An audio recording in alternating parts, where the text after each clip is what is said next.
Bueno, hoy les vamos a hablar acerca de enfermedades autoinmunitarias, es de la clase de Fisiopatología 3. Bueno, principalmente hablemos de qué son las enfermedades autoinmunitarias. Son procesos patológicos en los cuales el sistema inmune ataca componentes normales del propio individuo. Hay diversos factores que intervienen en las presentaciones de estas enfermedades, como son la predisposición genética, la regulación inmunológica y los factores ambientales. Bueno, hablamos un poquito de epidemiología.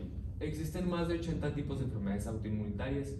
Más del 20% de la población sufre alguna de estas enfermedades y prácticamente cualquier órgano puede afectarse en estas enfermedades. Bueno, hablando un poquito más en específico de las consideraciones genéticas, la presencia de distintas enfermedades autoinmunitarias en la misma familia sugiere que existen ciertos genes de predisposición que aumentan la tendencia a padecer gran variedad de autoinmunopatías. Un ejemplo de estos son de los hermanos, bueno, en este caso gemelos monocigotos, que los dicigotos, porque los gemelos monocigotos, como ya sabemos, presentan presentan un genoma igual, y esto quiere decir que aumenta la prevalencia de estas enfermedades en ellos que en los dicigotos. Bueno, hablemos un poquito más en específico de las consideraciones genéticas. Existen diferentes contribuyentes que, como nos dicen, contribuyen para que se desarrollen estas enfermedades, y de los cuales tenemos las anomalías epigenéticas, que aquí nos indica que, que el factor ambiental es importantísimo en el desarrollo de estas enfermedades. Hay mecanismos como el metabolismo celular. Estos pues van a controlar y van a influir en la expresión génica.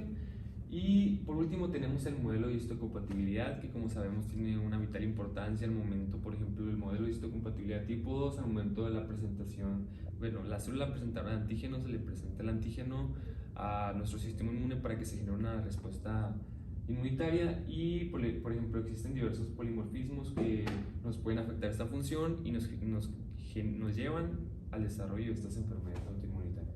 Pues yo voy a hablar acerca de los mecanismos inmunopatógenos de las enfermedades autoinmunitarias.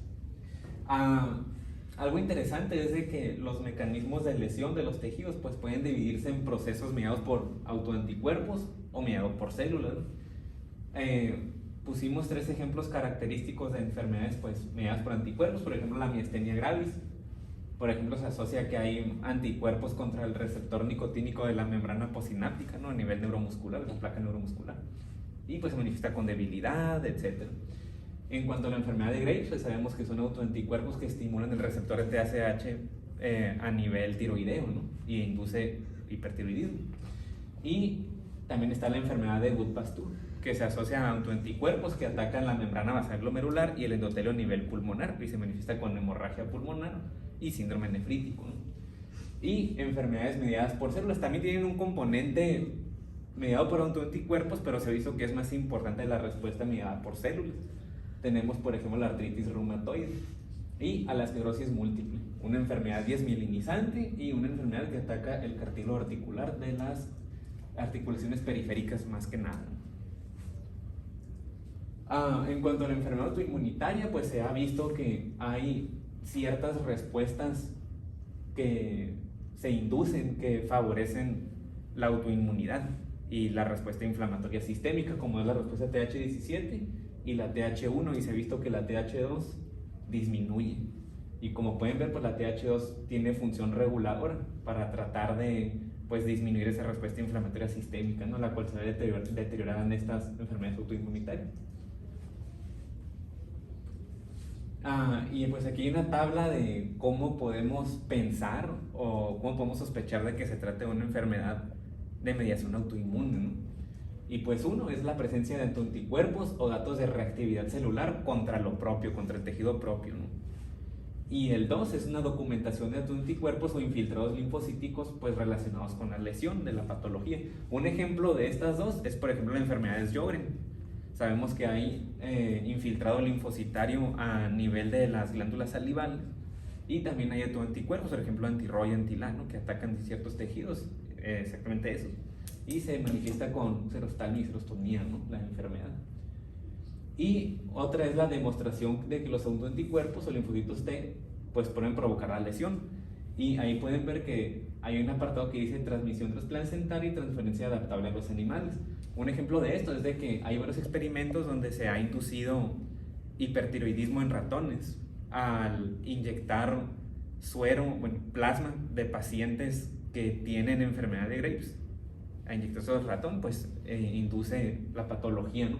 E incluso también vía transplacentaria. En cierto momento el bebé puede presentar una tirotoxicosis mediada por autoanticuerpos, pero dura un momento hasta que se aclaran los anticuerpos de su circulación, ¿no? Y pues es las principales cosas que debemos de pensar. Y pues ya como conclusión, pues hay enfermedades que podemos decir que son órgano blanco y otros que es más que nada se manifiesta como sistémicamente, ¿no? en el cuerpo. Y aquí tienes varios ejemplos. Por ejemplo, tiroiditis de Hashimoto. Entonces sabemos que induce hipotiroidismo, ¿no? Destrucción focalizada, podemos decir, de la glándula tiroides, ¿no?